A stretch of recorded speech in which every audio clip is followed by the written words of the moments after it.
Hoy va a empezar Roberto y Marcelo a disertar sobre esta gran víspera de un padre de la patria, como es el general José de San Martín. Adelante, Roberto o Marcelo.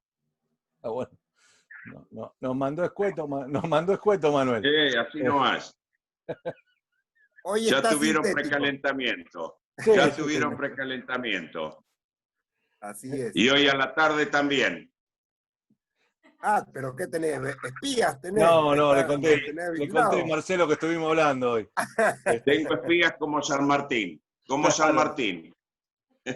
la famosa guerra de Zapa. Así es, nos están haciendo la guerra de Zapa, mira. Que a todo esto he leído un posteo el otro día que San Martín tenía 6.000 espías y que fue el padre del No, arma bueno, de tampoco inteligencia. tanto. Y bueno, sí, tenía más espía que ejército. Claro, no. Pero bueno, es lo que hay que leer últimamente en las redes, ¿viste?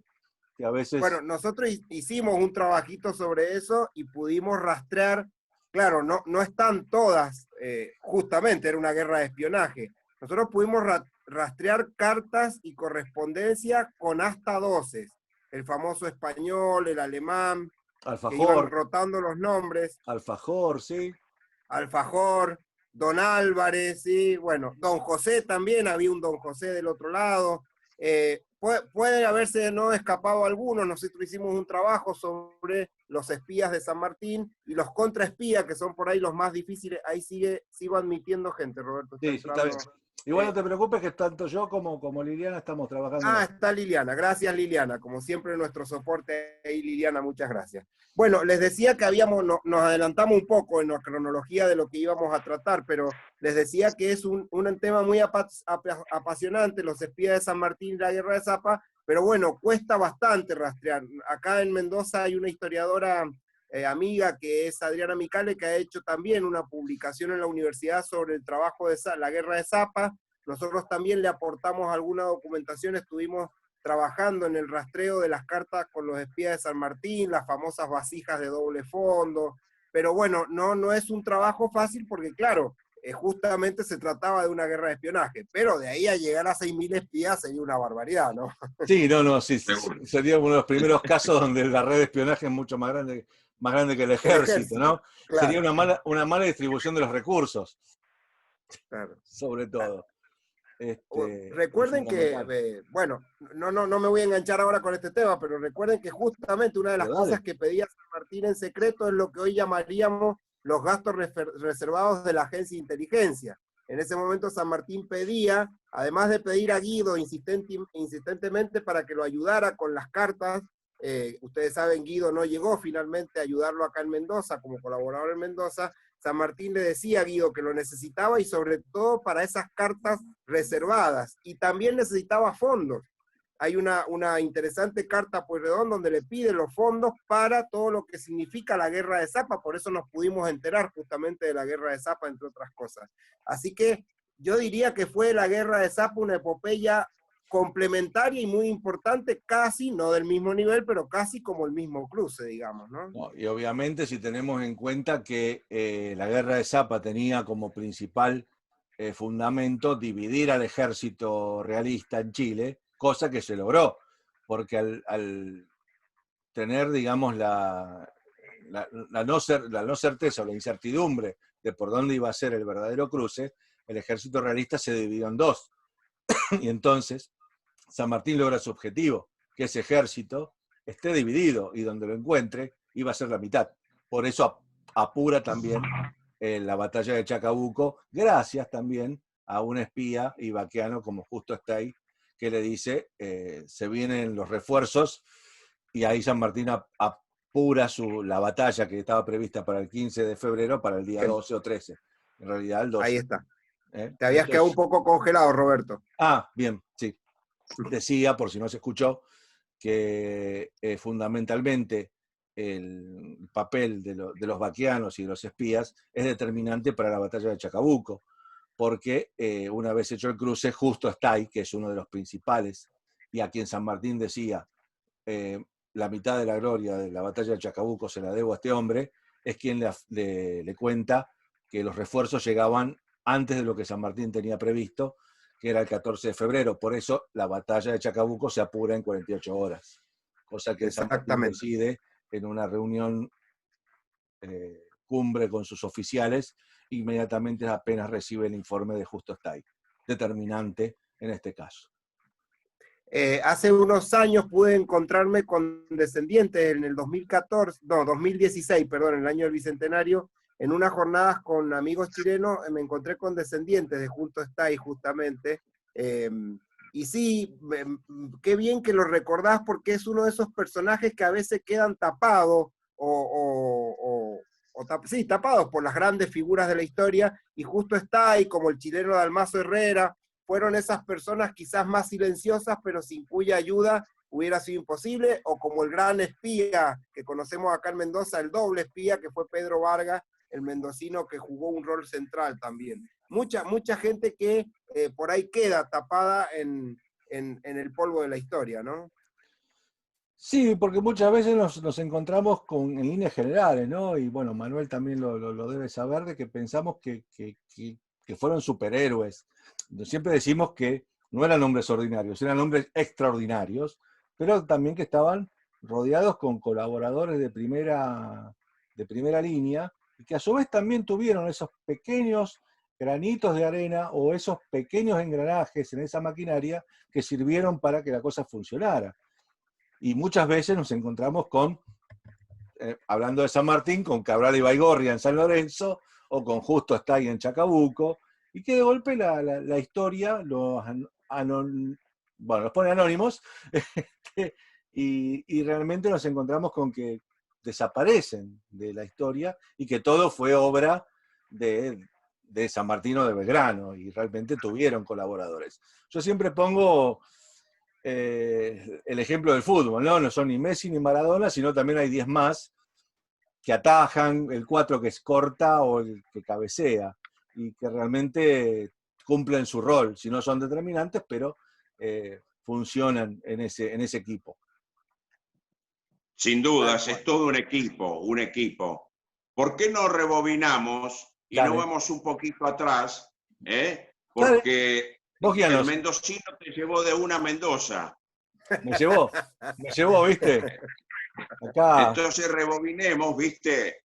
Vos, un gran investigador de San Lorenzo, y ese extraordinario libro que has escrito, inclusive antes de la formación del regimiento, que hay muchos que quieren escuchar justamente toda esa formación del regimiento de granaderos a caballo, cómo llegó San Martín, ¿no es cierto? Dale, sí, está bueno. Hablábamos la semana pasada de la llegada de la amistad de San Martín y Belgrano, y hacíamos hincapié en la fecha en que llegó San Martín, que es el 9 de marzo de 1812, apenas días de izada por primera vez la bandera en Rosario. Y paradójicamente la misma provincia de Santa Fe iba a ser determinante en la historia de San Martín, porque San Martín, una semana después de haber llegado, o sea, apenas desembarcado y hecho las valijas y se le pasó el jet lag o lo que sea que pase en un barco, no sé, nunca hizo un viaje de 2 meses arriba de un barco, San Martín se pone a armar lo que es el regimiento de granaderos a caballo, o el escuadrón en esa época, con los primeros oficiales de las familias más reconocidas, jóvenes, como Lavalle o Lazábal, que van integrando ese regimiento. Y con algo muy importante que muchas veces no se dice, y que a mí siempre me gusta destacar, que de golpe te va a tocar de cerca, Manuel, porque los primeros granaderos, tropa, fueron patricios que habían sido amnistiados del movimiento que habían hecho lo que la historia conoce como el motín o sublevación de las trenzas. Esos patricios amnistiados, que eran 14, a cambio de aceptar destino en granaderos a caballo, se les conmutaba la pena, si no tenían que ir a Martín García durante 3 o 4 años. Y los primeros granaderos a caballos, tropa, fueron soldados expatricios. O sea que ese Boca River que a veces hay entre patitos, como dicen los granaderos, y los azules, a veces pierde ese sentido, ¿no? Cuando el origen o la génesis del regimiento tiene que ver con los patricios. Y a partir del pedido de San Martín, de la recluta de jóvenes y buenos jinetes en el interior del país, donde se manda comunicaciones a los tenientes gobernadores de diversas provincias, donde una de las que mejor responde, y a Marcelo le toca de cerca porque son la provincia de San Luis, que manda reclutas en 2 remesas, 200 hombres en total, que llegan antes de diciembre del 12 a Buenos Aires, que significan el 50%, es un dato muy poco conocido y que a veces vale la pena resaltar, que lo resaltan los puntanos, obviamente, pero que la historia a veces no lo recoge, que en diciembre de 1812, de los ya formado el regimiento, o sea que ya tenía los 4 escuadrones, de los 400 y pico de soldados, más de la mitad eran de origen puntano, de San Luis. Habían llegado también las remesas de reclutas de Corrientes, de Córdoba, Santiago del Estero, algunas localidades de la campaña de Buenos Aires, como los granaderos de Morón, que eran 7, o los de Escobar, de San Isidro. No hay que olvidarse que Buenos Aires ya estaba un poquito exhausta en cuanto a cantidad de hombres, por eso se manda a pedir a las provincias. Desechamos la teoría de que se formó el regimiento a caballo con presos guaraníes, que sí llegan, pero ya en 1813, luego del combate de San Lorenzo.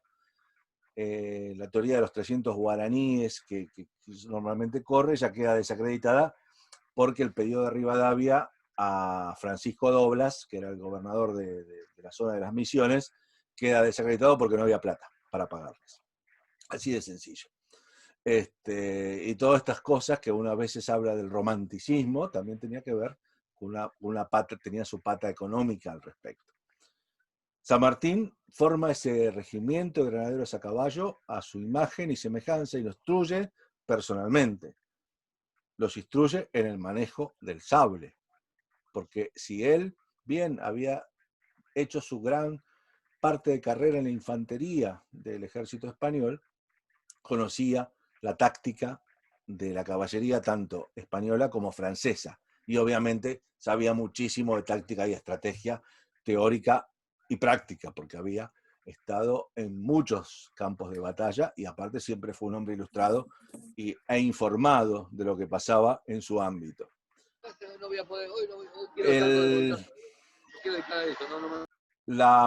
favor, silencien los micrófonos. Gracias, Marcelo. San Martín se encargaba personalmente de la instrucción de sus granaderos y el uso del sable, porque si bien los argentinos o los habitantes de las provincias unidas al Río de la Plata eran excelentes jinetes, no tenían la experiencia de guerra. No se sabía lo que era la coreografía de la guerra, no se sabía el orden de batalla. El mismo general Paz dice que hasta la llegada de San Martín, la caballería argentina tenía solamente el nombre. No se sabía cómo pelear. Micrófonos, por favor. No se sabía cómo pelear. Y a partir de la instrucción de San Martín, cuando vemos en la película, por ejemplo, El Santo de la Espada, la famosa sandía arriba de un palo y pasando el jinete arriba del caballo para cortar esa sandía a la mitad, eso hacía San Martín. Y eso lo cuenta Manuel Porredón en sus memorias, y lo cuentan también otros ex General Espejo, por ejemplo, donde San Martín es el principal maestro de sus primeros hombres y de sus oficiales. Instructor. Exactamente, es el jefe de instrucción, es un sargento, para decirlo de una manera, hasta que se va aceitando su enseñanza, su academia con sus hombres, porque él siempre fue un hombre que instruyó en los primeros tiempos a la tropa directamente, pero después sí fue instruyendo a sus oficiales para que estos bajaran la línea que correspondía. El papel de San Martín en los primeros tiempos en Retiro, en lo que es hoy Plaza San Martín en Buenos Aires, es fundamental.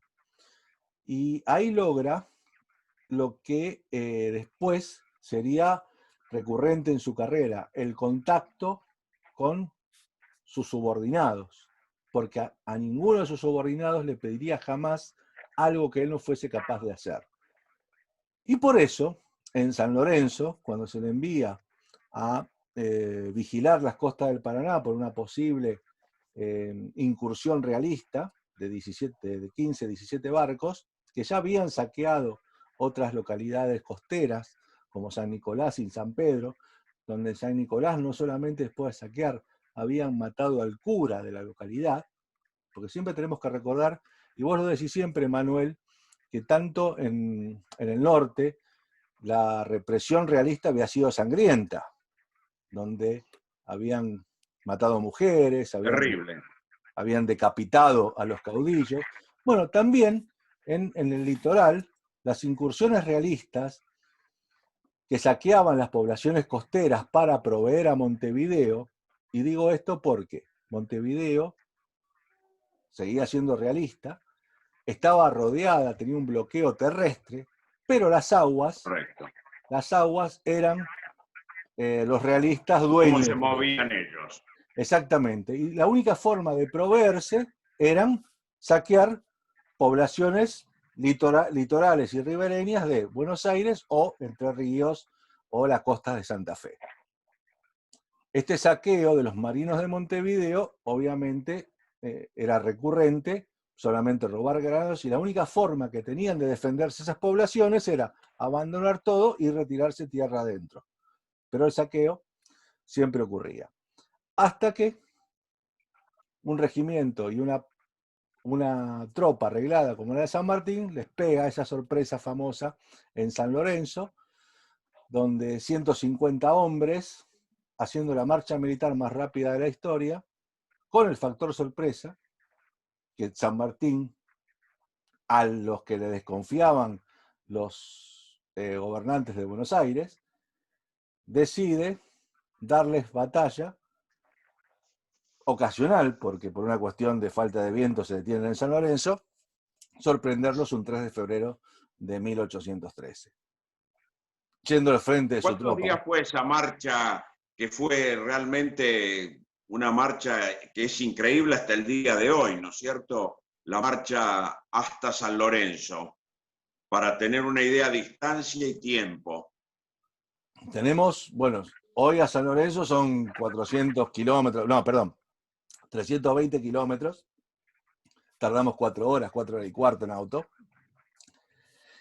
San Martín salió el 28 de enero a la noche.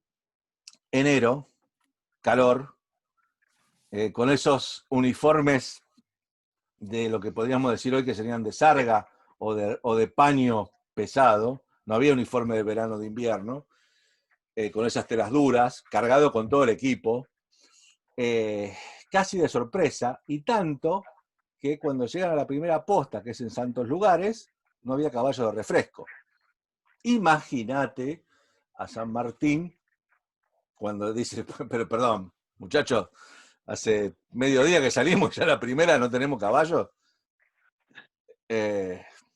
Caliente el hombre, escribe enseguida un descargo al gobierno y a su vez toma las riendas y dice, bueno, a partir de acá sale Ángel Pacheco por el camino de las postas, no el camino ribereño, sino el camino de la carrera del Paraguay, que estaba unos kilómetros tierra adentro, y todo esto para que no sea observado por los espías que había en el río y que no se corriera la noticia de que había un destacamento para enfrentar un posible desembarco realista. Ahí San Martín toma las riendas y empieza a mandar un aviso, que es Ángel Pacheco, para que todas las postas tengan los 150 caballos que necesitaba el regimiento, como también los 100 hombres de infantería que iban también al mando de él, que estaban también comandados por Juan Bautista Morón. Porque recordemos que las órdenes son que San Martín con su regimiento, su caballería, y también infantería, y también cañones. O sea, la idea era una fuerza represiva bastante más grande. El tema que una cosa es la teoría y otra cosa es la práctica. No había caballos, Morón se demora, San Martín sigue al avance, a los cañones, a la carreta se le rompe una rueda, o sea que también tenemos problemas. O sea que San Martín tiene que improvisar lo que iba a ser un combate con 250 hombres y cañones, termina siendo 150 de caballería contra lo que haya de los realistas. Eso también hay que tomarlo como un gran mérito de San Martín, porque no solamente se quedó resignado porque la suerte le era esquiva, sino que tomó el toro por las astas y fue directamente a San Lorenzo, a Rosario, primero cuando se encuentra con la noticia de que le manda el comandante militar, Seronino Escalada, de que ya no estaba en Rosario, sino que estaba desembarcando en San Lorenzo, de ese factor sorpresa, de cabalgar de noche, de que nadie se entere, y ese fue uno de los motivos principales de su triunfo el 3 de febrero, el famoso febo asoma, tras los muros, la sorpresa al enemigo. Sorpresa que está manifestada en el parte realista que dice, de la nada aparecieron soldados uniformados, que era para los enemigos era algo sorprendente, porque estaban acostumbrados a encontrarse con milicias o vestidos de cualquier manera. La misma sorpresa que milicias habrán... urbanas, un rejunte, y no un ejército de línea con toda formación e instrucción que tenía que tener. Uniformado. Correcto. La misma manera que se deben haber encontrado la sorpresa con los ejércitos de Belgrano, obviamente. En este caso. Recordemos que todavía estábamos en los primeros escarceos de la lucha y que éramos insurgentes mal entretenidos, éramos bandoleros, un poco menos. Aventureros. Más o menos. Como habrá sido, recuérdense la impresión que le causó a Bolívar los granaderos de San Martín, ¿no? La verdad que la estampa, como es ahora, muy imponente. Además, que la lucha, o sea, la caballería para el territorio argentino, yo siempre hago la composición del lugar y los que conocen San Lorenzo pueden hacerla también, de que el desembarco que se produce en una playa que tiene un leve pendiente, donde bajan todos los realistas, casi 250 hasta 300 hombres, en desfile, con 2 carronadas, con la banda militar sonando los pífanos y sonando los tambores, obviamente de infantería, ¿no? Y cuando de golpe y porrazo te aparecen detrás del convento, que no es tan grande como lo conocemos ahora, 120 tipos, 60 con cada lado, montados a caballo, aullando, polvareda, gritos, y con un sable en la mano. El terror que se demuestra en esa situación donde se desbandan, que no alcanzan a formar cuadro, que es la defensa que vemos en las viejas películas romanas o los dibujos de Asterix, donde tratan de formarse con los escudos, amucharse para protegerse, se encuentra con estos hombres a los gritos con sables. El desbande general, se rompe la línea, tanto que el comandante Zavala es herido de lanza en su muslo, tanto San Martín al frente para demostrar su lealtad a la causa, que es importantísimo, porque el comandante nunca iba al frente, se quedaba atrás dando las órdenes y que con las banderitas o con los edecanes que vayan dando sus noticias. Él va al frente tanto que su caballo es herido por el cañón o la carronada, mejor, y expliquemos que el cañón de carronada es un cañón de boca ancha, que lo vemos en la película de Jack Sparrow, de La maldición del Perla Negra, que son esos cañones cortos que le agregan de todo, que en una de las escenas creo que le agregan hasta tenedores y todo lo que tenga que ver con piedra. Exacto, que larga esquirlas, y es una de esas esquirlas le pega al caballo de San Martín, mal herido de muerte, y le presiona su pierna, impidiéndole obviamente salir. Ese es el momento que creo que la historia argentina, si uno dice, siempre digo lo del viaje del tiempo, ¿no? Pero bueno, es uno de los momentos clave de la historia argentina, es el momento que San Martín está agarrado bajo el caballo. Porque si Baigorria estaba distraído o el caballo de Baigorria se empacaba, no hubiera salvado Baigorria con su lanza, formando parte de la primera línea, matado al realista que estaba por ultimar a San Martín, con bayoneta, porque recordemos también que los realistas tenían fusiles, que era lo más moderno que había en la guerra, pero claro, se demoraba 1 minuto en cargar más o menos. 40 segundos en tiro libre, pero en batalla 1 minuto, porque obviamente, y me imagino que con los caballos viniéndote de frente, los nervios no te daba para mucho, para poner la balita, la pólvora y la baqueta. Baigorria es quien salva a San Martín por primera vez y después es Cabral quien lo saca debajo del caballo a costa de recibir 2 heridas, no sabemos si de bayoneta o de fusil o 2 balas, que le causan la muerte y brinda su vida para salvar a su jefe. Son esos momentos que creo que son de inflexión claro. en nuestra historia, ¿no? O sea, ¿qué hubiera pasado? Sí, creo que acá merita. Sin ninguna duda. Hasta hoy, San Lorenzo es San Lorenzo. Y posiblemente, sí, claro, es el bautismo de fuego. Pero no fue la batalla más importante de San Martín, sin ninguna duda. Pero tal es el arrojo de estos 2 hombres, de Baigorria como Cabral, que le salvan la vida a San Martín, que ha quedado grabado en la historia, ¿no? Y a Cabral, que todavía se le sigue rindiendo los honores cada vez que regresa. Sí, vos sabés, Manuel, que tanto Cabral como Baigorria corrían unidos en el siglo XIX.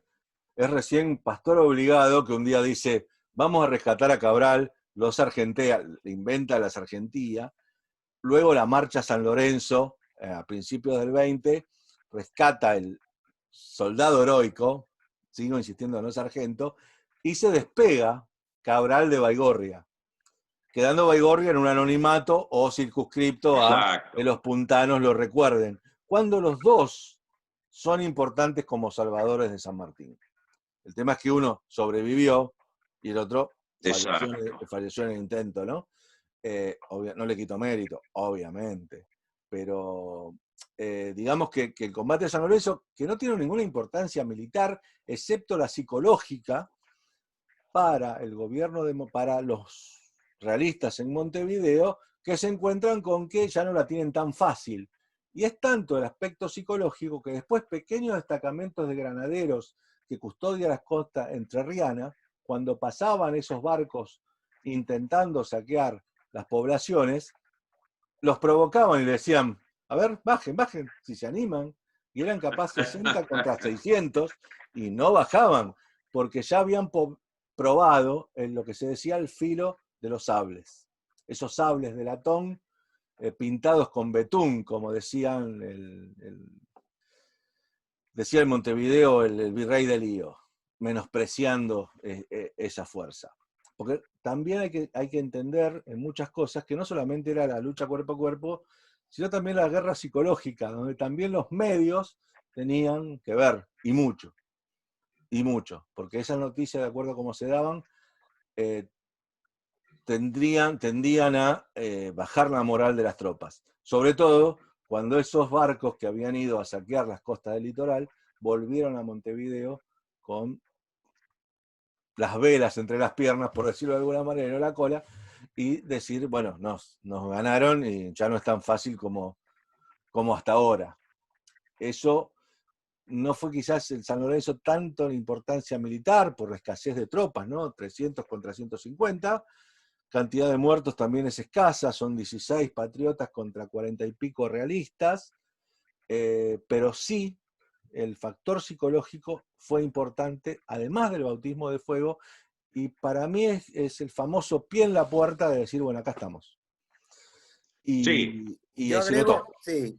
Y es fundamental, creo también, el momento para esa fidelidad de San Martín a la causa y la formación de lo que es hasta el día de hoy el regimiento de granaderos a caballo, ese nuevo ejército que nació con los granaderos y bueno, a partir de ahí que tuvo todo el gran apoyo que tuvo San Martín, ¿no? El profesionalismo. No bastó más para demostrar su profesionalismo quién era. Yo creo también que es importante destacar, que Roberto lo decía, el hecho político, que hablábamos también, Manuel, que tiene la significación de definitivamente San Martín mostrar que va a ser quien va a liderar, sin duda, tomando la posta de Belgrano, la causa de la independencia.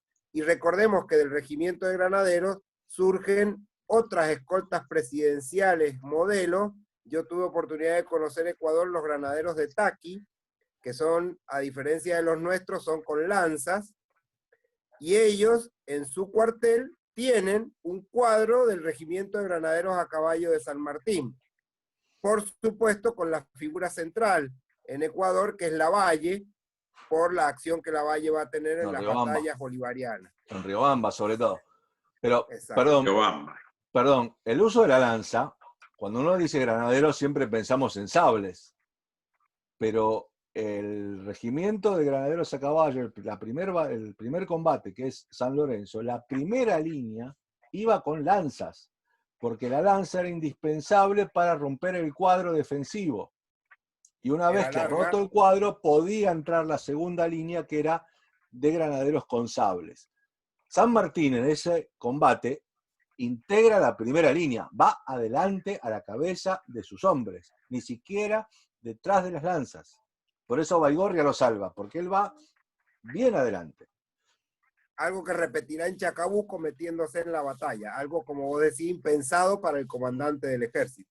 Impensado, y bueno, en Chacabuco una acción, una locura lo que hace, pero bueno, salva el combate. Bueno, bien, lo he trabajado en mi libro, y realmente le costó la reprimenda de Luzuriaga, de Porredón y de todos, como diciéndole, estás loco. Pero bueno, San Martín no especulaba en cuanto a su seguridad física, sino a su compromiso con ganar la batalla y cumplir con las misiones, ¿no? Exacto, siendo ejemplo para sus hombres, como vos bien dijiste. Y como también Manuel Belgrano lo ha demostrado siempre, ¿no? Creo que no era nada nuevo para San Martín. Creo que no era nada nuevo para San Martín. Están en el corazón de la batalla, ¿no? De eso claro. Venía con esa formación que había tenido en sus guerras napoleónicas, o sea que él estaba dentro mismo de la batalla, no mirando de atrás, o sea que eso lo llevaba bien en su sangre, su formación en el campo de batalla. Tal cual, recordemos que Orán, no teniendo la obligación de ser el batallón del asalto, él pide con sus hombres, en ese momento, si no mal recuerdo, es teniente primero, él pide ser uno de los que va con la infantería, como bien decía Roberto, fue mayoritariamente un soldado y después oficial de infantería, él pide estar al frente de lo que va a ser el asedio, y no tenía la obligación de hacerlo, es decir, que siempre mostró, bueno, como buen militar profesional, pero eso fue también lo que lo destacó en su carrera en Europa, ¿no? Esa valentía, ese arrojo permanente, y siendo el primero que le demostraba a sus hombres, a los subordinados al mando de él, demostraba cómo debía hacerse la acción de guerra. Sobre todo, porque él no solamente tenía que demostrarle a sus hombres, sino también al gobierno, y como después lo demuestra permanentemente en su vida, él jamás le pidió a sus hombres algo que no él fuera capaz de hacer, sino que respeto podrían tenerle, ¿no? Cuando él se acorta el sueldo, que lo veremos después, Marcelo, y vos lo hablarás en Cuyo, es el primero. O sea, él predica siempre con el ejemplo. Y se gana el respeto de sus hombres y de sus alumnos, porque uno a veces dice, bueno, San Martín se puso a la cabeza un ejército, pero ejército que él instruyó. Fueron sus alumnos, fueron sus discípulos. Por eso la unidad... No solo en lo militar. No solamente en eso, no, sino hasta como ejemplo de vida. O sea, seguro. Hay muchísima, tanto Belgrano como San Martín hicieron academias de sus ejércitos. Por eso también, como decía él, ¿no? De lo que son capaces mis hombres, solo yo lo sé. O sea, él sabía qué había formado, qué material humano había trabajado, ¿no? Eso es importantísimo. Y eso lo trabajó en Mendoza. Podemos viajar a Mendoza ahora, Roberto, si te parece. Dale, sí, porque ya el tema de Tucumán ya lo tratamos Correcto. el tema pasado. Trabajamos San varias Martín. veces Perdón, sobre... ¿tienen el pasaporte? Si no tienen pasaporte no pueden ingresar a Mendoza. Ah, bueno, listo. Ok. Bueno, Manuel, vamos. ¿Cómo Acá están de tengo el pasaporte. Estamos flojos, Ahí está. Muy bien, muy bien. estamos flojos de papeles. Yo estoy flojo de papeles.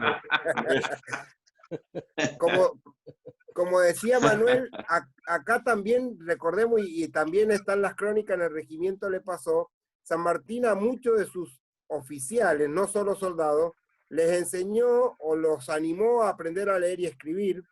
A algunos les enseñó a comportarse en sociedad, a poder acompañarlo en esas mesas de las cuales San Martín participaba muy poco porque aparecía después a los postres, a sentarse en esas mesas de Estado, en donde había oficiales, políticos, familias destacadas, cabildantes, acá en Mendoza sobre todo, las famosas 500 personas con las que se tenía que manejar San Martín. Y entonces no solo fue, como bien decía Roberto, el instructor militar, sino también fue casi un padre que les enseñó a muchos las rudimentarias letras y a otros a incluso comer con cubiertos, porque muchos comían con la mano y en esas mesas de Estado se necesitaba mantener cierta forma. Y acá en Mendoza, como bien decía Manuel, se replica mucho de lo que estaba comentando Roberto, pero encima acá en Mendoza San Martín auspició el casamiento de muchos de sus soldados, sobre todo oficiales, con jovencitas mendocinas, y fue el padrino. Tenemos por lo menos en el archivo certificado 3 padrinazgos en bodas, y también después, en su regreso, aceptó ser padrino de alguno de sus hijos, de los hijos de los que habían sido sus oficiales. O sea que se transformó en algo más que el general de los ejércitos, ¿no? Y eso habla, me parece, de esa nueva nacionalidad que tanto Belgrano como San Martín querían formar en el Nuevo Mundo, es decir, los nuevos ciudadanos de los que hablaba la Carta de Derechos de la Revolución Francesa y que ellos no solo la predicaban de palabras, sino que la predicaban con el ejemplo. Sí, por eso que vos deciste de la educación, también Belgrano lo hizo en Tucumán. Tenemos el ejemplo de que es padrino de sus edecanes cuando casan con las 3 hermanas Garmendia. Es un lindo tema para tratar en alguna oportunidad, ¿no? Porque creo que para la historia es algo simpático. Y además también, porque siempre cuando hablamos de San Martín hablamos de un hombre disciplinado, que puso un código estricto para sus oficiales, y que muchas veces lo hablamos en una forma abstracta, y que sí me gustaría, y me ayudás, Marce, el tema de cómo San Martín ponía ese código en práctica, en esas reuniones de oficiales, donde aparecía un sombrero y con un papelito ponían el nombre del oficial que había cometido alguna falta. Tal cual. Y que después, una vez consensuado que ya ese oficial no tendría que pertenecer más al ejército, se lo invitaba a que pidiese la baja o cambiase de destino. Y hay una sola... Que era tan... Sí. Decime. No, recordemos que era tan duro el código que incluso recibe algunos consejos de Belgrano para suavizarlo, ¿se acuerdan? Era tan duro el código del reglamento que había impuesto San Martín, que recuerden que un oficial, cuando encontraba a otro oficial del regimiento de granaderos cometiendo una falta grave, podía justiciarlo. Es decir, y podía sablearlo y llamarlo al orden usando el sable. O la famosa anécdota que es ya muy conocida del botón desabrochado de la chaqueta y que San Martín empieza a golpearle porque está la chaqueta desabrochada y como el granadero no se dio por aludido, terminó haciendo toda una charla en ese momento, en esa reunión, explicando el por qué los granaderos debían presentarse con su uniforme impecable. Uniforme que el mismo San Martín había diseñado y uniforme que acá en Mendoza, la anécdota es muy conocida también, la cero, San Martín no permitió que nadie cosiera su ropa, es decir, él mismo cosía su chaqueta cuando lo encuentran en el campamento histórico El Plumerillo, cosiendo su chaqueta de siempre granadero, es decir, la pulcritud, la austeridad, pero siempre la disciplina y la... ¿Se acuerdan ese que decía presencia ese personaje de televisión, yo creo que San Martín asignaba un gran valor a esa presencia, ¿no? De la nata. Lo que sí, te pregunto, Marcelo, y desconozco, ¿cocía con dedal o sin dedal?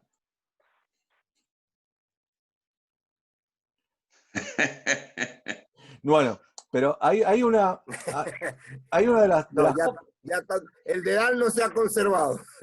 Una de las cosas que dentro del código, que rescato siempre, y bueno, lo he charlado en el Congreso de Mendoza en el 2014, que una de las pocas veces que se puso el código en práctica fue con un oficial que se llamaba Vicente Mármol, que había combatido a San Lorenzo como oficial observador, que era uno de esos que llevaba los cañones cuando se le rompe la carreta, esos que San Martín los rescata en el parte, que lo hace ingresar, y que obviamente era un tiro al aire, porque desde febrero del 13 que ingresa a diciembre del 13 en que lo procesan y lo rajan, Vicente Mármol se había encargado de traicionar la confianza de San Martín varias veces, pero con faltas menores.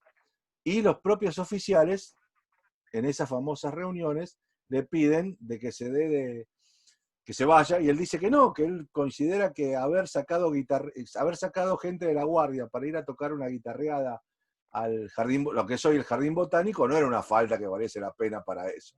Un chanta de aquellos que se atreve a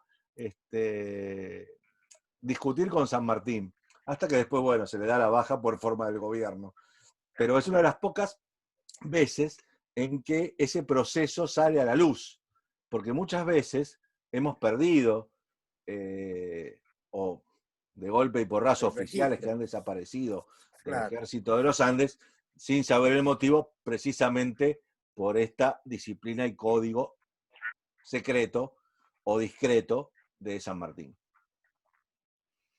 Sí, acá en Mendoza hubo bastante aplicación del código, porque recuerden que del campamento histórico hubo deserciones, no muchas, porque San Martín, como bien decía Manuel, al ser un ejército profesional bajo paga de sueldo, es algo que San Martín siempre le preocupó mucho, y hay muchos decretos y bandos hablando siempre de que se debe cumplir con el sueldo a la tropa, y cuando no alcanzaba, se le pagaba a la tropa y se iba pagando después escalonadamente con lo que le alcanzara a los oficiales, como bien decía Roberto, y los últimos que cobraban eran los de máxima graduación, y San Martín acá en Mendoza, como había hecho en Granaderos en Buenos Aires y como había hecho en el norte, acá en Mendoza renuncia a parte de su sueldo, porque bueno, era lógico, la causa no tenía recursos, ¿cómo iba a permitirse pagar enormes sueldos que no eran malos? Nosotros tenemos ahí el trabajito sobre lo que fueron los sueldos de oficiales. No eran malos sueldos los sueldos del Ejército de los Andes para la época. Alcanzaba para vivir y hacer algún otro recuento. Pero bueno, no siempre se alcanzaba a pagar la nómina completa, que era la gran preocupación de San Martín. Pero como siempre dice Roberto, y yo coincido, es un hombre que actuaba con el ejemplo. Entonces, el ejemplo de que él fuera, y junto con su señora, una de las chiquillas más ricas de Buenos Aires, que vivieran con la mitad del sueldo austeramente y en una casa prestada en Mendoza, marca ese ejemplo que San Martín dio durante la gobernación e intendencia de Cuyo y durante toda su vida. Quizás donde llevó una vida un poco más lujosa puede haber sido en el Protectorado del Perú, en un contexto ya distinto, pero la verdad que San Martín aquí en Cuyo llevó una vida muy, muy austera, que no estaba desatono con lo que era en realidad la vida en Mendoza. No era Córdoba, no era Santa Fe, no era Buenos Aires, no era el norte, no era el litoral. Cuyo era muy distinto a las otras provincias del Río de la Plata. Era una provincia, San Juan y San Luis, y Mendoza eran mucho más chicas, con menos las riquezas de las familias de acá no se comparaban a las riquezas de Buenos Aires, de Santa Fe, de Córdoba o del norte. Y San Martín se adaptó muy bien y fue el ejemplo, ¿no? Y inclusive creo que la llegada, primero llega San Martín y más tarde llega Remedios, que yo no recuerdo quién del gobierno le aconsejaba cuando le decía, ahí va su costilla para allá, que se había demorado porque quería... Posadas. Ahí va su costilla para allá y seguramente le servirá para suavizar su recia imagen, porque uno se imagina con estos comentarios que San Martín era un hombre rústico. O sea, un hombre acostumbrado a las campañas militares, no era Belgrano, que estaba acostumbrado a otra educación y a las tertulias y a este tipo de cosas. No en vano su suegra, que bueno, no es el mejor ejemplo, ¿no? Porque siempre yo digo que el peor enemigo de San Martín fue su suegra, decía que era el soldadote. Bueno, como pero eso es diciendo, algo común en la mayoría de los casos. seguramente. Yo, por suerte, no tengo suegra. Pero, Pero claro, lo decía así por lo tosco, lo tildaba de alguien totalmente tosco. Exactamente. Y realmente esa imagen, ¿no? De que una personita frágil como Remedios permitiese que San Martín pueda insertarse mejor en la sociedad mendocina, que, por lo que yo imagino, y vos lo estudiaste mejor que yo, Marcelo, era una sociedad más cercana a lo colonial que lo que tenemos, con sus protocolos o su forma de ser. Totalmente. Bueno, ustedes saben, nosotros seguimos siendo tildados en el país, lo digo con total humildad, como los montañeses, lo difícil que es ingresar en la sociedad mendocina aún hoy en día, salvando las diferencias, y San Martín también en una carta habla del carácter de los montañeses, haciendo referencia a los mendocinos. En una sociedad chica, muy cerrada, por eso Posadas, te acordás Roberto, lo hemos tratado en nuestro libro, Posadas le aconseja, hágase primero amigo de los cabildantes, que con esa relación usted será amigo de las principales familias de Mendoza, y si le cae bien a los cabildantes, ya habrá caído bien a la sociedad mendocina. Y también está el Consejo de Belgrano, acuérdense los consejos de Belgrano a San Martín, de cómo debe manejarse en sociedad, porque, claro, es una forma de ingresar a las distintas sociedades, y Mendoza sobre todo, y Cuyo, una sociedad bastante cerrada, en el sentido de esa que tenemos en general, esa prevención hacia todo lo que venga, a todo lo que sea extranjero y a lo que venga de afuera. Por más que San Martín cuando llega, ya en Mendoza es una personalidad conocida, es decir, no es un desconocido. Los papeles públicos ya han hablado de San Martín, ya se sabe quién es San Martín. Ahora, creo que la gran virtud que tuvo fue que inmediatamente logra congeniar con los mendocinos y con los cuyanos, porque es increíble cómo inmediatamente San Martín al segundo día, él asume, llega a Mendoza el 6 de septiembre, el 7 al 9 está asumiendo la gobernación, y 2 días después, 3 días después, el 14, ya está emitiendo su primer bando. Y los bandos que San Martín emitió en Mendoza fueron durísimos. No son para nada simpáticos. Yo creo que poca gente se imagina. Para nada simpáticos. No, claro. Recordemos el más famoso y conocido, el bando de junio de 1815, donde dice, lo leo textualmente, es llegada la hora de los verdaderos patriotas, la crisis de la libertad. Entre el triunfo o el sepulcro no hay recurso. Se acerca al Río de la Plata una expedición de 10.000 españoles con fieras para devorarnos. Ya no se trata de exaltar las virtudes republicanas, no es tiempo de exhortar la conservación de la fortuna y menos las relaciones familiares. El interés del día es la vida. Y a partir de ahí vienen todas las disposiciones de este bando, que son recorte de sueldo, no se puede usar vajilla de lujo en la familia, no se puede vestir prendas de lujo en público. Es decir, fue durísimo. Y aún así Cuyo lo acompañó. Sí, es durísimo ese bando, porque hasta se mete con una cuestión que hoy está muy en boga, ¿no? Las relaciones familiares también. Es algo hasta traspolarlo a la actualidad, ¿no? Desde hoy quedan reducidos los sueldos hasta la mitad. Es durísimo. Es durísimo. Dice, bueno, me haces acordar qué actualidad que tiene. Fíjense, los comisionados y decuriones darán cuenta del resultado de estos encargos a los 8 días perentorios para que el cabildo pase a este superior gobierno el estado individual de las contribuciones. Es decir, recuerden que los decuriones y comisionados eran como los delegados de barrio, por decirlo hoy en día, ¿no? Sí. Es decir, era a través de los cuales se controlaba una especie de juez de paz también, a través de los cuales se controlaba a toda la población. Y ellos debían dar cuenta de qué contribuía y qué estaba haciendo la población. O sea, el control social que San Martín ejerce en Cuyo es durísimo.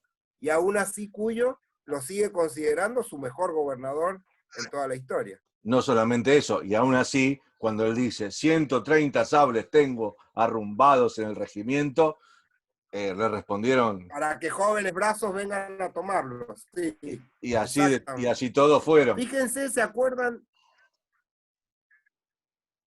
la correlación con...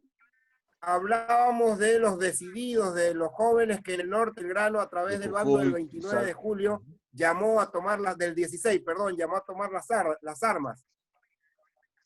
Fíjense qué coincidencia en la exhortación de Belgrano a los jóvenes en el norte con ese bando y la exhortación de San Martín con este bando a los jóvenes mendocinos, ¿no? Yo creo que es la condición del líder, que puede ser muy duro lo que pide, lo que hace, pero que lo sabe transmitir y la gente lo entiende. Por eso cumplen, ¿no? O sea, bien como decís, ese bando del mes de julio de Belgrano pidiéndole a las madres, los hijos, para que integren los decididos de la patria, es algo durísimo, igual que lo que hace San Martín. Pero son líderes que saben demostrar los objetivos y transmitir lo que se busca, y que son principios realmente de valor, principios totalmente nobles, y bueno, eso hace que los sigan y que se cumplan esos bandos. Sí, hay algo que tuvimos y tal cual, nosotros hemos hecho... Perdón, Marcelo, hay algo que hemos dejado establecido en las charlas que tuvimos sobre el general Belgrano, de que era un líder que podríamos decir carismático. ¿Podemos decir lo mismo de San Martín? O sea, ¿era carismático? Yo diría que sí, pero con otro estilo. A eso iba. Con otro estilo. Porque, a ver, era carismático, nosotros hemos hecho un trabajito que se llama San Martín, el líder de los consensos y los acuerdos. En Mendoza, sobre todo, San Martín muestra ser un líder de cierto carisma, si entendemos como carisma, una buena forma de llegar a los otros con su mensaje, con sus gestos. Era un líder carismático. De hecho, él utilizó mucho las reuniones sociales y ahí sin duda lo ayudó Remedios, mucho las reuniones sociales y su paseo por la Alameda para quizás suavizar todos estos bandos, porque claro, los bandos, ustedes recuerdan, se pegaban en las pulperías, en los árboles donde eran concurridos, a donde se ataban los animales, y cuando se llegaba, y los bandos eran leídos, porque la mayoría de la gente no sabía leer y escribir. Y cuando la gente escuchaba estos bandos, imagínense, era durísimo. Sin embargo, San Martín suavizaba quizás estos bandos con el trato personal, interviniendo en cuestiones cotidianas de la sociedad mendocina, y ahí lo ayudó Remedios. Las crónicas de la época siempre recuerdan lo que era Remedios rodeada de sus amigas, entre ellas la esposa de Olazábal, la esposa se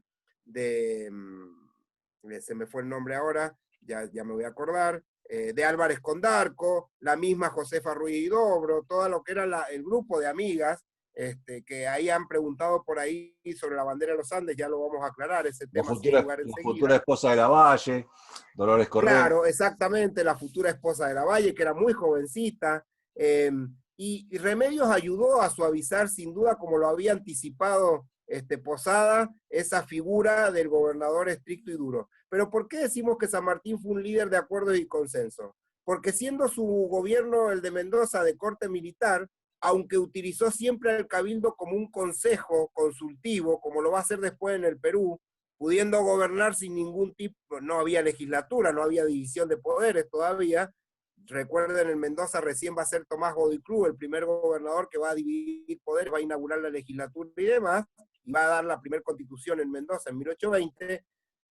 Lo cierto es que San Martín ejercía en el cabildo como una especie de legislatura local o un consejo, es decir, no Cristóbal Barcala, un gran personaje aquí en Mendoza, un gran colaborador, y rubricadas por el escribano de gobierno pasaban al cabildo, primero para el acuerdo y después para la comunicación. Eso sin duda fue lo que hizo quizá, y es muy inteligente, una gran visión de líder, de no ejecutar un gobierno autocrático, sino tratar de lograr consensos y acuerdos. y en Cuyo San Martín pudo permitirse hacer eso. Algo que después, quizás en el Perú va a ser distinta su forma de gobierno, aunque es también republicana, pero en Mendoza pudo darse ese lujo de ser el líder de los consensos y los acuerdos.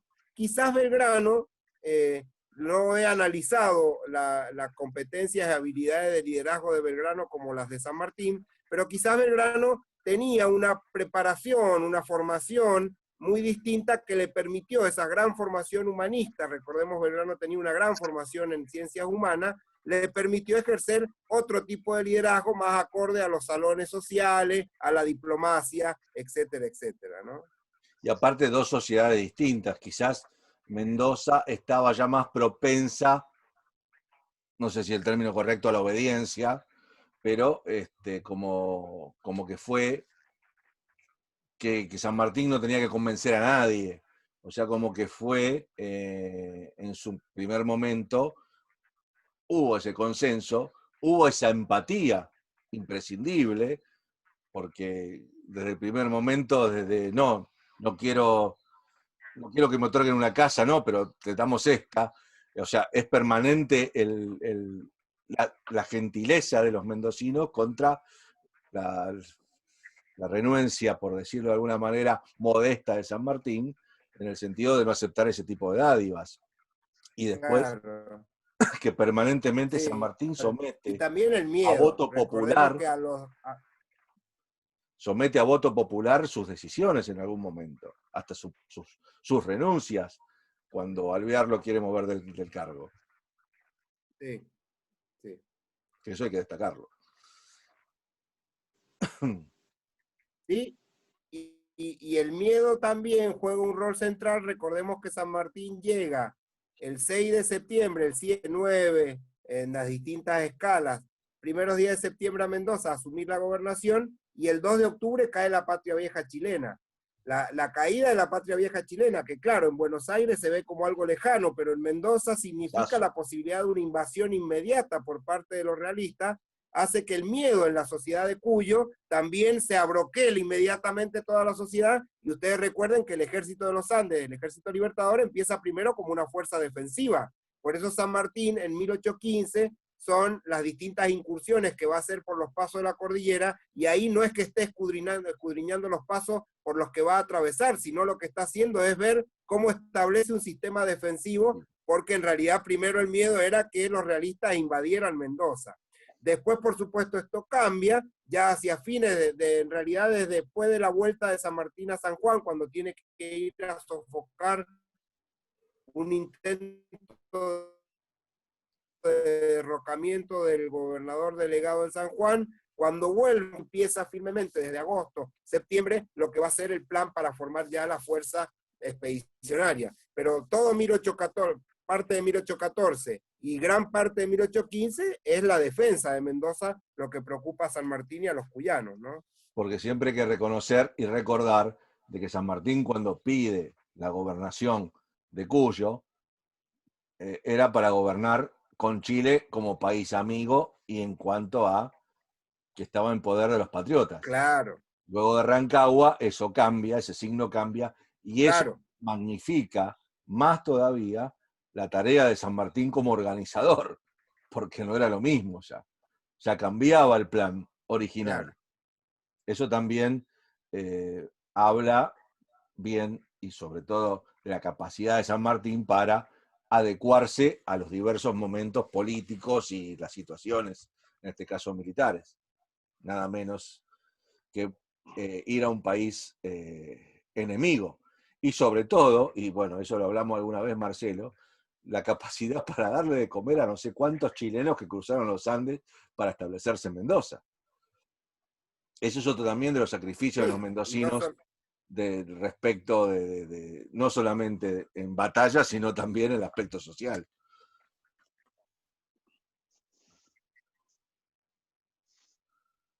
Y al mismo tiempo que San Martín estaba formando ese ejército, tenía también la cabeza en Tucumán, ¿no? En el Congreso. Ahí hay una vida política muy interesante de San Martín, ¿no? Justamente con con sus diputados en Tucumán.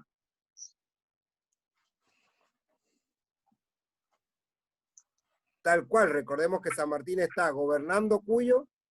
Desde Cuyo escribe a todos, escribe a Rondó, escribe a Pueyrredón, el primer contacto con Artigas. Desde acá San Martín escribía a todo el mundo y transforma a Cuyo en un núcleo político que no lo era, de hecho, ¿no? Recordemos, era Buenos Aires, el norte, el litoral, Córdoba, Santa Fe, esos eran los núcleos políticos existentes. Por supuesto, Correcto. Cuyo prácticamente no existía en el consenso y sin embargo, San Martín lo transforma, como bien decís Manuel, a través de la Diputación por Cuyo en el núcleo. Yo siempre digo, bueno, y lo hemos escrito con Roberto también, no es casual que la independencia sea declarada bajo la presidencia rotativa del diputado por San Juan, no es casual que el diputado por San Luis sea elegido el 3 de mayo de 1816 director supremo, el primer director supremo elegido por el Congreso de Tucumán, y no es casual que el joven, quizá el más joven, no me acuerdo si es el más joven de los diputados, Tomás Godoy Cruz, tenga una parte central en las actas, en las reuniones y en lo que va a ser la preparación del juramento y después de la declaración de independencia. Ahí está la estrategia de pinzas política de San Martín. Pero déjenme, antes que me olvide, volver unos pasitos para atrás. Cuando se eligen los diputados por Cuyo, perdón, yo los escucho con un poco de delay y los veo con delay. No sé si soy yo o ustedes. Avísame, Roberto, con señas, aunque sea. Pasa lo mismo, pero dale. Bien. Bueno, fíjense una anécdota que por algunos conocí y por otros no. Cuando se eligen, ustedes saben, Cuyo es una de las primeras provincias en elegir los diputados para el Congreso de Tucumán. Cuando se eligen los diputados, se debía elegir un diputado cada 15.000 habitantes. Mendoza elige 2.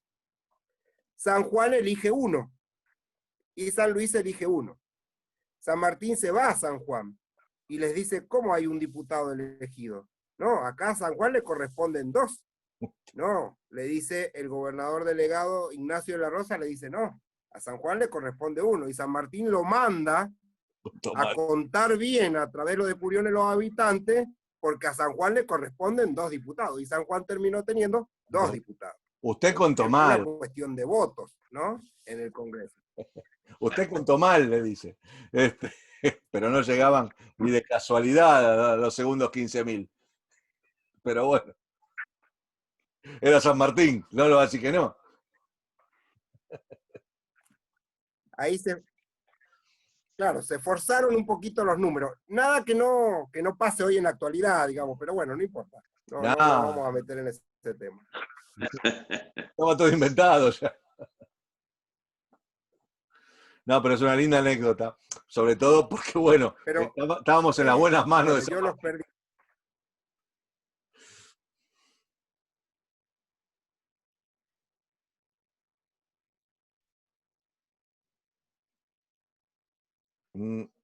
Manuel, Marcelo. Yo los pierdo, gente. Yo te escuché ahora, Marcelo. ¿Manuel? Ahí se escucha bien. Sí, ahí me escucha. Sigan ustedes porque a ver si puedo. Dale. ¿Sí? Bien. Ahí está. Hablábamos de la independencia, que era sí, les decía para que San Martín. son muy... Sí. Se escucha bien ahí, Marcelo. Sí, y siguiendo un poco, ahí sí, bien, les decía con lo que había dicho Manuel que ya sí conformada la Diputación por Cuyo, recordemos Massa y Godoy Cruz por Mendoza, Fray Justo Santa María de Oro y Narciso Francisco Laprida por San Juan, y Juan Martín Pueyrredón más tardíamente por San Luis, y esto hay que tenerlo en cuenta también. Conformada ya la Diputación por Cuyo, San Martín va a hacer que sus diputados sean entre los primeros en llegar. De hecho, Tomás Godoy Cruz, que es uno de los primeros que llega, Tomás Godoy Cruz era una de las familias más importantes de Mendoza, y paradójicamente Tomás Godoy Cruz no es en realidad el gran amigo de San Martín I.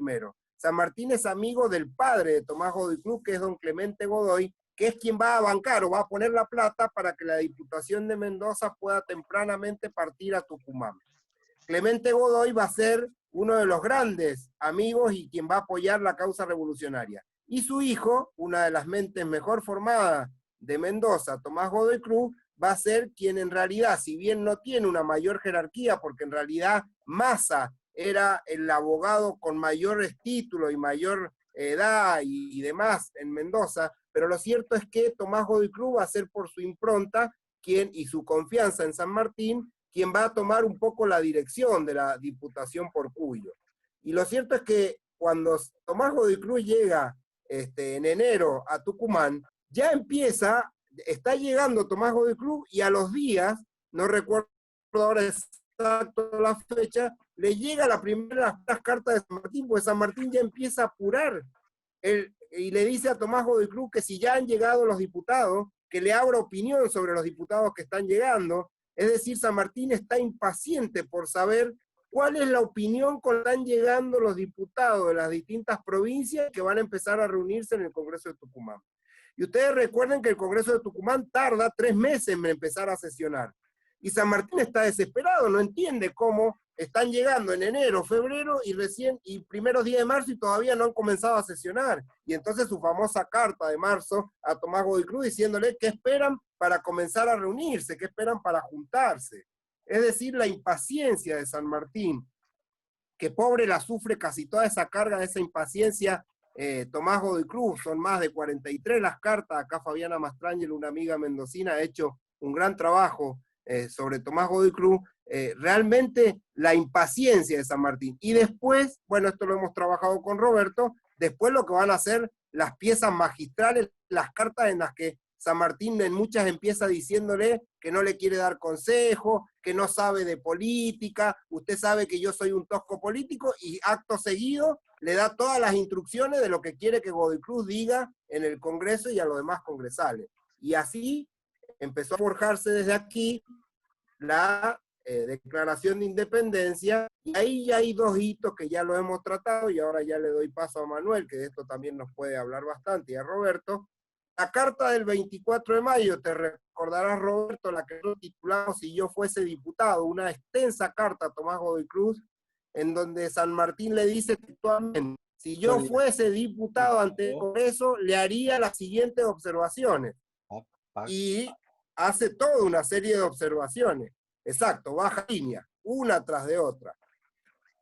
Esa carta del 24 de mayo de 1816 y la reunión secreta del 6 de julio de Belgrano con los congresales, es decir, la carta del 24 de mayo a Tomás Godoy Cruz, que Tomás Godoy Cruz replica al Congreso, y la sesión secreta del 6 de julio de Belgrano ante los congresales, yo creo que son los 2 hitos que van a terminar decidiendo la independencia. Sí, pobre Godoy Cruz. Yo me imagino a Godoy Cruz en Tucumán, que le tocan la puerta, carta de Mendoza, otra vez, diría el pobre Godoy Cruz, porque hay que recordar que era un joven abogado de 25 años. Y que de golpe, bueno, tener como ser vocero de San Martín no era tarea fácil, no era algo sencillo. Y vos decís la carta del 24 de mayo, que hay que recordar que llega a Tucumán unos cuantos días después, o sea que se junta inmediatamente con la exposición de Belgrano el 6 de julio. Y yo hago estas salvedades con las fechas, porque uno dice, sí, la carta que fulanito escribe tal día, pero que el otro recibe, andás a ver, 15, 20 o un mes después. Eso también hay que tenerlo en cuenta cuando hablamos de historia.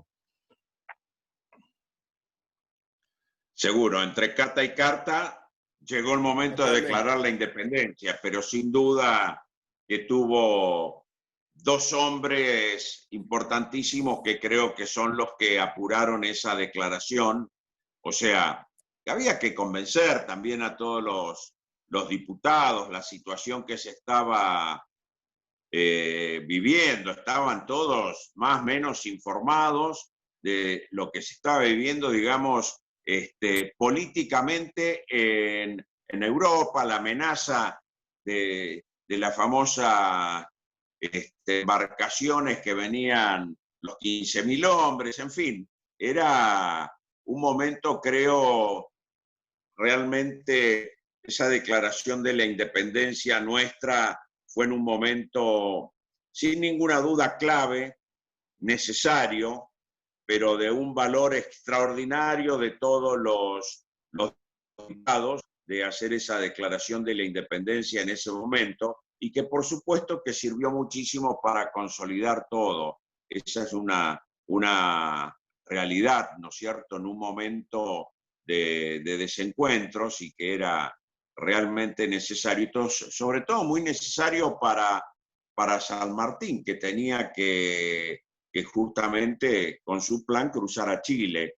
O sea que creo que la declaración fue un abrir de puertas extraordinario para un inicio de una nueva vida política que era necesario. Pero bueno, después sabemos los desencuentros que tuvimos, pero creo que muchos surgieron por no hacer una constitución, justamente también con la declaración de la independencia, establecer una forma de gobierno y que sea no solo una independencia, sino que también una unión nacional, podríamos decirlo de esa forma. Pero bueno, sin ninguna duda fueron los dos operadores políticos principales, sin ninguna duda de eso.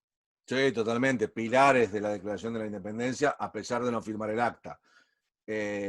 Ahí Marcelo se va a enojar conmigo seguramente, porque él es un talibán sanmartiniano en esto, pero parte de la culpa por no declarar una forma de gobierno la tiene San Martín, que dice: dejen para más adelante, declaren la independencia y la forma de gobierno la discutimos después. Bueno, esa discusión se postergó varios años, ¿no? Sí. Bueno, en eso Belgrano pensaba distinto. Decía, lo importante es la Constitución, la independencia de hecho ya está. O sea, dándole importancia a hacer una Constitución gubernamental y no la declaración de la independencia, que lo daba por hecho. Pero bueno, la famosa cuestión de forma o de fondo, pero bueno. Exacto, exacto. Pero también así es todo cierto no que San Martín, me hacías acordar. Sí, Marce. No, claro. Estaban totalmente de acuerdo. Quizás si hubiera salido el proyecto, ya lo hemos tratado acá, no lo vamos a volver a tratar, pero el proyecto incaico de la monarquía temperada, que los dos estuvieron de acuerdo, quizás se hubiera solucionado ese tema y San Martín decía, no nos metan en una discusión de este tipo, cambiemos el nombre de director a regente y listo, y se acabó el problema.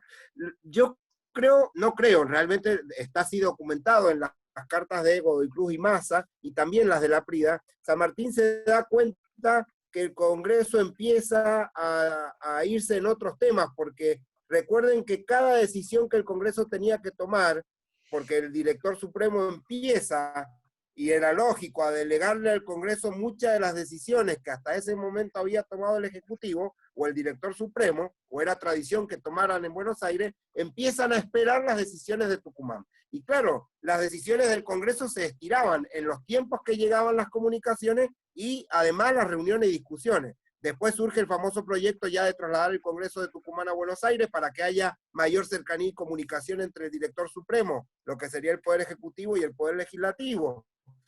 Pero San Martín se da cuenta de estas dilaciones y él necesita en el verano del 17 ya cruzar los Andes, ya con las órdenes famosas, los famosos pliegos y las órdenes que Pueyrredón emite, que el Congreso acuerda y que San Martín lleva a Chile. Recordemos, lleva muchas órdenes San Martín a Chile.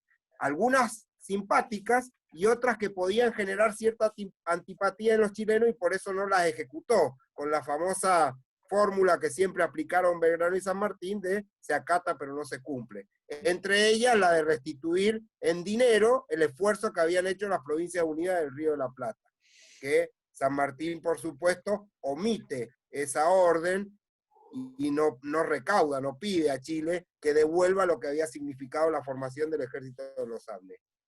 También recordemos que la situación política es muy compleja. Estamos en el peor momento, y en esto sigo a Mitre y coincido con lo que Mitre dice, o mejor dicho, Mitre coincidió conmigo. Estábamos en el peor momento para declarar la independencia. Todo aconsejaba esperar. Sí. Todo decía, veo que tenemos delay en el satélite, todo decía que había que esperar para declarar la independencia. De hecho, recordemos que algunas diputaciones estaban a la espera, estaban expectantes.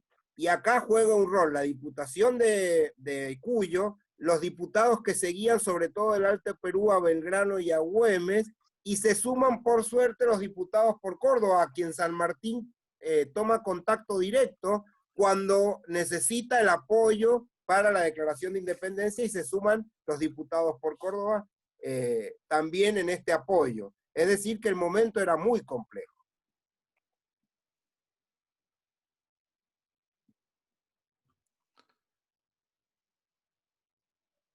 Sí, complejo la situación, obviamente cuando siempre hablamos de la independencia, y lo hemos hablado en julio, era el peor momento no solamente de la política nacional, sino la internacional. Y ahí está un poco lo válido que tiene el arrojo de estos hombres de haberse puesto de acuerdo con todas las distintas variantes que había de la política nacional en ese momento para llegar al bien común. Yo no sé si ya llevamos 1:30, no sé si quieren habilitar preguntas o si queremos pasar a otro tema. Y ya lo hemos puede habilitar preguntas, me parece. Por la hora. Por la hora, porque si cruzamos los Andes y hablamos de Chacabuco, de Maipú, nos vamos a ir lejos, sobre todo tanto Marcelo como yo, que lo hemos trabajado muchísimo, nos van a odiar. Hacemos la vigilia, igual hasta mañana, hasta las 3 de la tarde tenemos tiempo. Acordate que mañana tenemos varias charlas. Sí, arrancamos temprano con la radio, sí.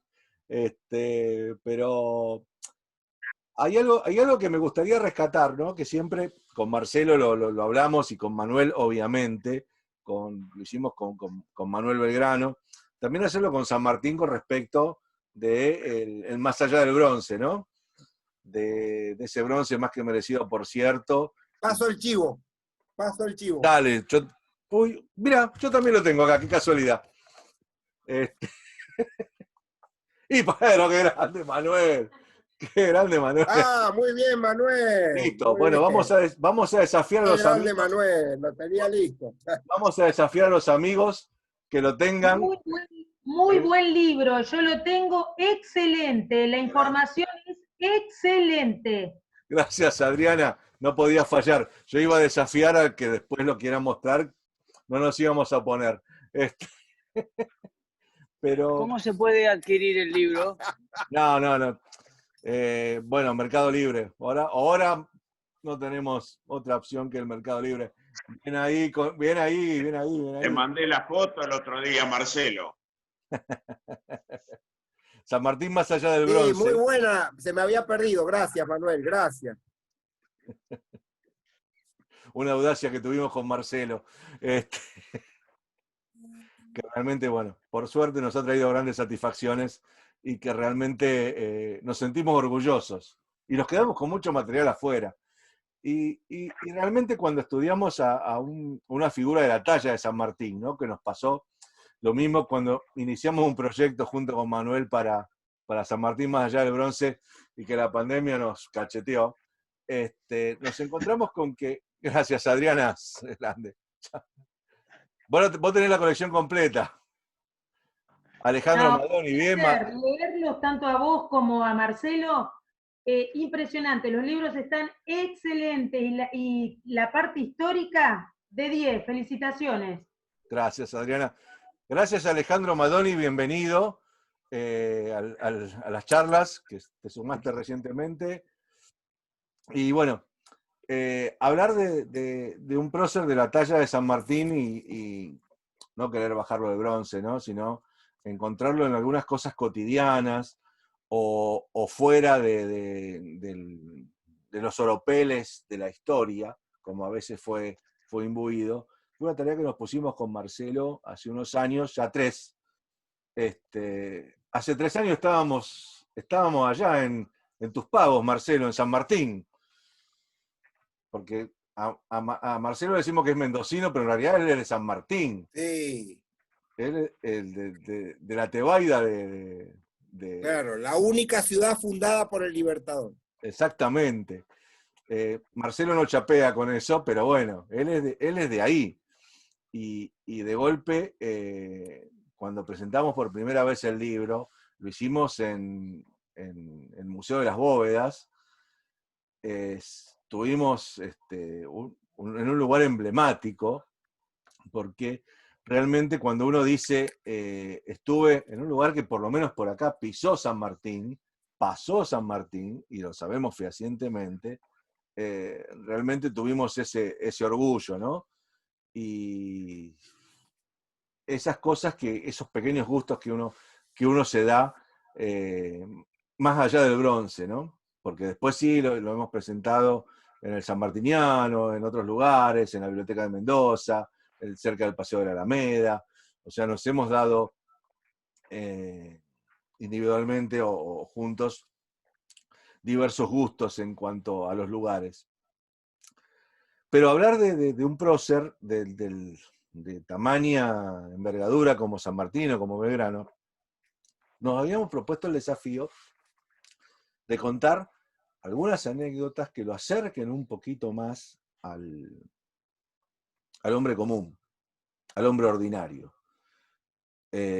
No pensando que son ordinarios, sino que son extraordinarios, pero que en algún momento también tuvieron circunstancias que nos acercan, porque a veces la historia, y eso lo hemos discutido largamente, y también lo hablamos con Manuel, nos pone al prócer o a la figura lejana, como superhéroe, y como si fuera inimitable. Y realmente podemos encontrar en ambos muchas cosas que no nos cuesta nada hacer, ¿no? O sea, fijarnos en los detalles, fijarnos en un montón de cosas en que se vieron envueltos y que cómo se desenvolvieron quizás sería lo más cercano que podríamos hacer nosotros también. Y eso es lo que tratamos de transmitir en el libro, ¿no? De que consciente o inconscientemente se vieron envueltos en determinadas situaciones que no podían dominar o que no podía dominar San Martín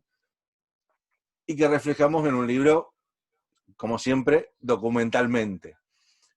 Y que destacamos esas pequeñas cosas y ponemos la lupa en, por ejemplo, lo hablamos recién, el tema del recorte de salarios, que San Martín se baja el sueldo a la mitad, y después es el ejemplo para todos los demás. El detalle de preocuparse por la lavandera que le había lavado la ropa en San Luis y que se habían olvidado de pagarles, donde decimos que en esos pequeños detalles están también los grandes hombres, ¿no? Porque en plena campaña del Perú el tipo se preocupa en que se habían olvidado de pagarle a la lavandera. Un detalle menor, quizás sin importancia, pero que para nosotros, cuando ponemos la lupa, nos da la impronta de qué gran hombre era en esos pequeños detalles. O como en su regimiento se queja del trompeta que tenía una embocadura terrible y que prefería que lo mandasen como tambor a otro regimiento porque a él no le servía para nada. Entonces vemos que en esas pequeñas cosas nos podemos hasta identificar quizás. Y cuando estudiamos después, cuando empezamos a estudiar con Manuel y con Marcelo a otro gran hombre como Manuel Belgrano, encontramos unos cuantos paralelismos que realmente son sorprendentes, ¿no? Y a veces acercar la figura de un prócer de la talla moral de estos hombres, sin meternos en la cama, sin meternos en chusmeríos o, como a mí me gusta decir, y que si se puede decir en puteríos, podemos hacerlo. Y que fue un desafío. Que fue un desafío porque tuvimos nuestros miedos con Marcelo. No nos achicaba la tarea, sino esos grandes montes que teníamos que escalar. De hecho, algún capítulo recuerdo que fue justo cuando había salido alguno de esos libros chatarreros, como dijo Díaz Araujo, un gran maestro nuestro acá en Mendoza, justo habían salido algunos chatarreros y dedicamos a algún capítulo para aclararle un poco los tantos a esas biografías que a veces salen con poca documentación, porque hay algo que decir que se ha olvidado y que muchos no lo dicen cuando tratan de escribir las biografías noveladas, a las cuales muchas yo adhiero y me gustan, algunas están muy bien escritas, es que San Martín no dejó sus papeles privados, le ordenó a Balcarce quemar sus papeles privados. Solo dejó sus papeles públicos. Por eso casi no hay cartas de San Martín familiares. Entonces, cuando aparecen algunas mentadas biografías que tratan de contar algunos hechos cotidianos de su vida familiar, y uno dice, ¿y de dónde sacaron la documentación? Si esta documentación fue destruida. Entonces, es un buen punto para aclarar. Totalmente, totalmente. Bueno, hemos discutido con vos, yo sé a lo que vos te referís. Vos no te animás porque el que pone la cara en esto siempre soy yo, que es San Martín Cornudo.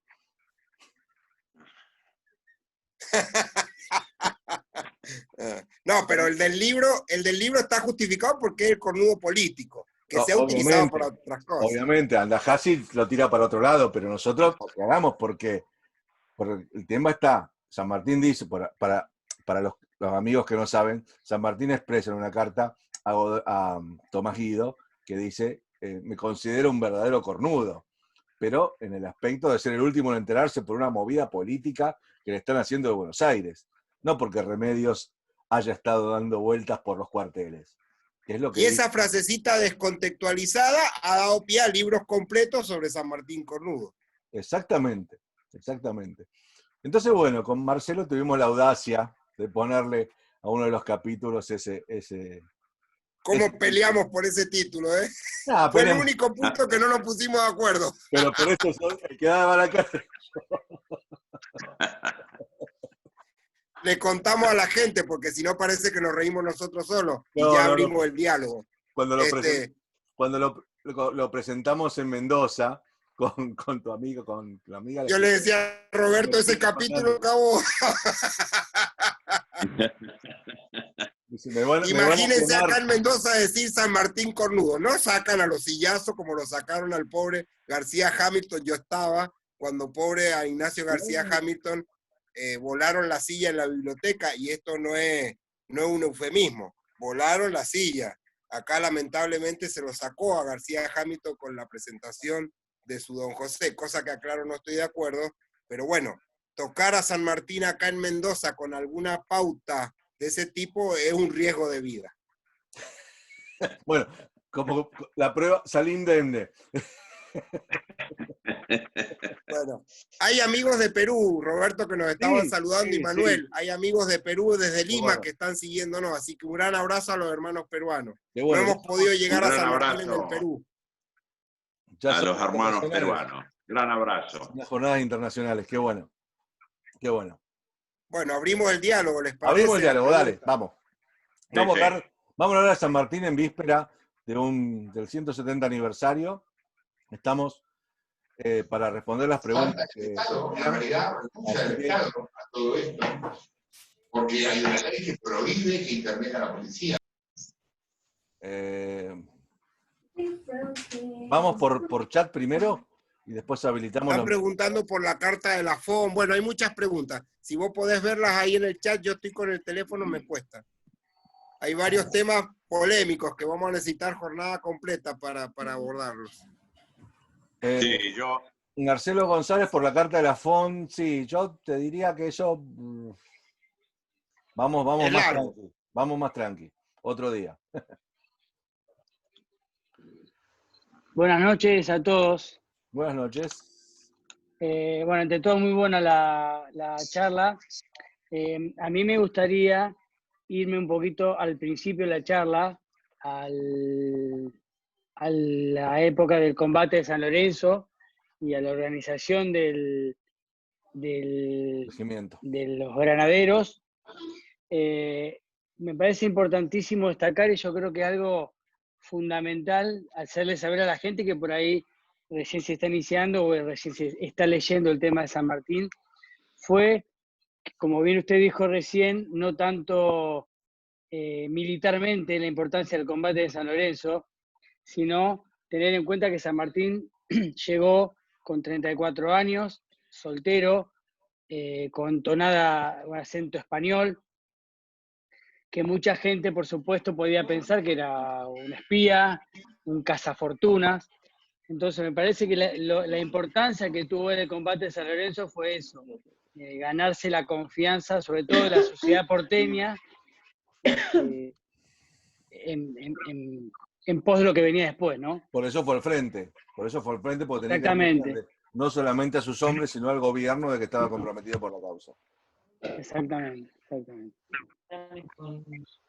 Por eso es importante el combate de San Lorenzo, no solo para la historia, sino para el propio San Martín, para su propia historia personal. Sí, que incluso, bueno, sus dos cuñados pasaron a formar parte de... Sí, bueno, ya lo ingresaban también, sí. Sí. Seguro, él se rodeó de gente de confianza y de jóvenes oficiales, obviamente.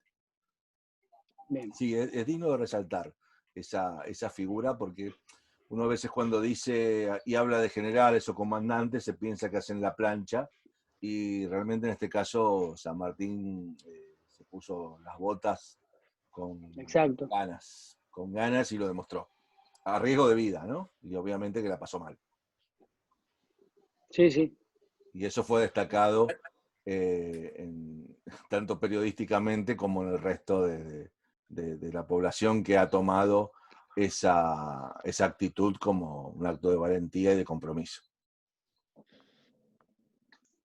Recordemos que San Martín ya venía muy herido, él tiene unas heridas graves que la hemos tratado con Roberto en el libro desde España. Si bien no está mal, no tiene una incapacidad, pero tampoco estaba en las condiciones óptimas como para ya batallar como lo había hecho cuando era jovencito en las distintas batallas que él intervino en Europa. Así que, de hecho, recordemos que los vómitos de sangre, el hecho de tener que dormir sentado para poder respirar, San Martín sufría de muchas afecciones ya antes de llegar incluso al Plata. Sí, esa herida que vos decís, lo que nosotros llamamos el bautismo de sangre, en 1801, esa herida en el pulmón que seguramente le trajo problemas respiratorios posteriores, además de la úlcera, el reumatismo y de todas las afecciones que tenía, ¿no? Que no eran pocas. Incluso se dice que antes de Chacabuco lo tuvieron que ayudar a montar al caballo, que no podía por los dolores. No sé si en realidad, sí, en realidad eso es posterior, pero sí, San Martín ha sufrido acá en Mendoza, antes de que parta, el 9 de enero empieza la partida del Ejército de los Andes. Entre la Navidad de que ahí está la famosa bandera de los Andes, que por ahí después si podemos vamos a aclarar, hay una pregunta. Entre la Navidad de 1816 y los primeros días de enero de 1817, que es un clima muy difícil para Mendoza, Mendoza en esa época hay que estar en un campo incluso como el Plumerillo, con los calores que Mendoza tiene, bueno, es un clima difícil. San Martín sufre algunas afecciones de salud. De hecho, cuando él parte, la proclama de despedida de San Martín, el 25 de enero, cuando ya parte él definitivamente, porque el ejército salió escalonado, esto es otra cosa que hay que aclarar, el ejército sale escalonadamente desde el 9, los gruesos salen el 17 y 18 de enero, por eso tomamos en Mendoza la partida del Ejército de los Andes el 17 de enero, pero San Martín, con lo que queda del ejército y una pequeña escolta, sale a fines de enero. Cuando hace la proclama de despedida y uno la lee, que ahí es donde dice el gran, que quiere que Mendoza lo recuerde como el gran amigo, una palabra, utiliza dos palabras muy repetitivas en esa proclama, gracias y amigo. Hay 2 o 3 veces repetidas esas dos palabras. Uno lee y ve que San Martín se está despidiendo casi definitivamente. Y la tradición oral también, que hay una tradición oral que no está documentada, pero es una tradición oral que dice que él le dice a Remedios que le hable a su hija Merceditas de su padre, porque claro, él se va a la guerra con una salud bastante mal, atestado en 1818, también recordemos, San Martín va a atestar muy joven, y él siempre está, no sé si pensando, pero hay como cierta predisposición en varias oportunidades, antes de cruzar los Andes, después, durante la campaña de Chile y después de la campaña libertadora del Perú, de que él cree que no va a sobrevivir. Bueno, es importante. Incluso, no sé si, perdón, disculpe Roberto, sí, Germán, no sé si Roberto o Marcelo pueden aclararlo, que también gran parte del cruce lo hizo en camilla. que había por momentos que no podía realmente ni montar. Claro, no el primer cruce. No el primer cruce, posteriores. Hay un cruce, el famoso del 19 al 20.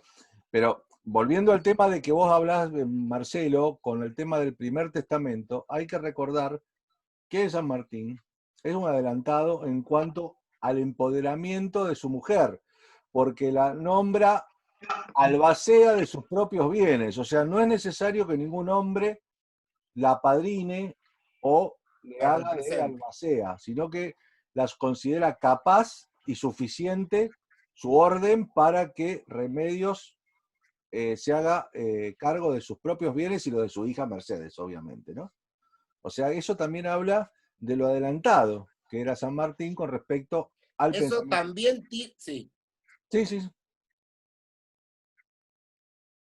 Eso también tira por tierra alguna que otra biografía que anda por ahí donde habla de la desconfianza que tenía San Martín a Remedios y de que la consideró una niña que nunca salió de la pubertad. Y no es así. El testamento del 18 muestra cabalmente que San Martín tiene en Remedios plena confianza. No solo ha sido la primera dama del gobernador intendente de Cuyo, y ha cumplido muy bien ese rol, sino que en el testamento del 18 San Martín tiene plena confianza en su esposa. Pero bueno, hay mucha más, hay espera de intervención, así seguimos abriendo el diálogo.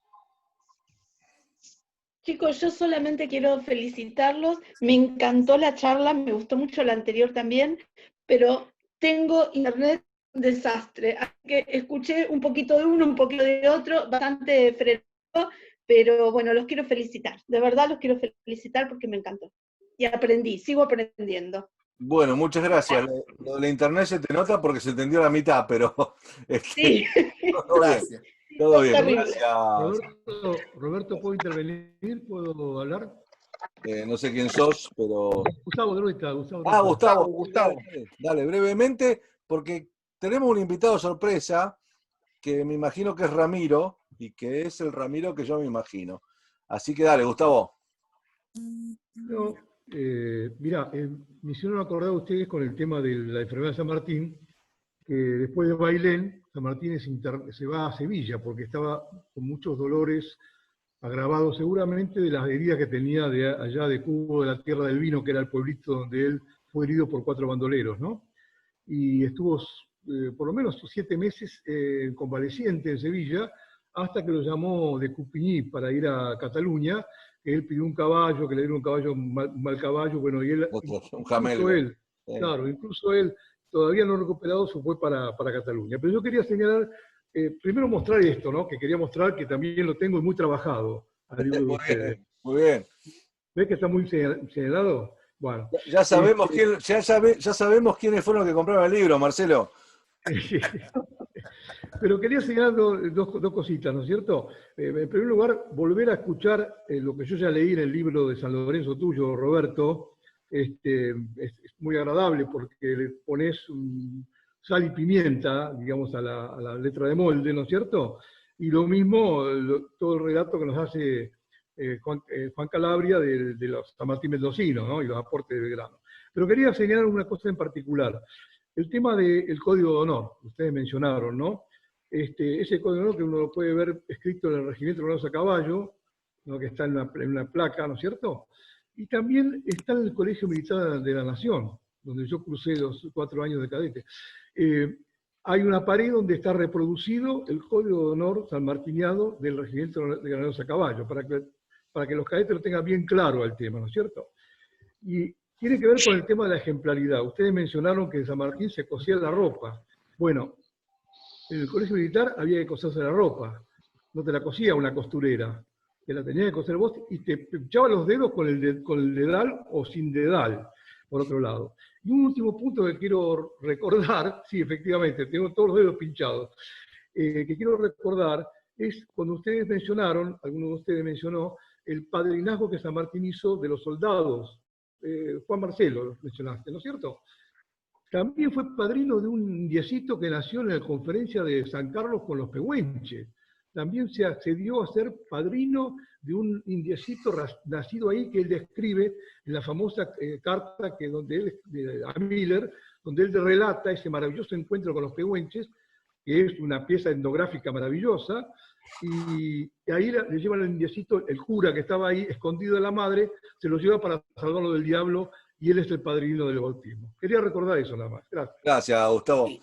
¿Alguna vez con Marcelo tenemos pensado echar luz sobre esa famosa consulta que no es tan blanca como la pintan? Yo le quiero dar la bienvenida a un amigo acá, que es Ramiro Gigliasa.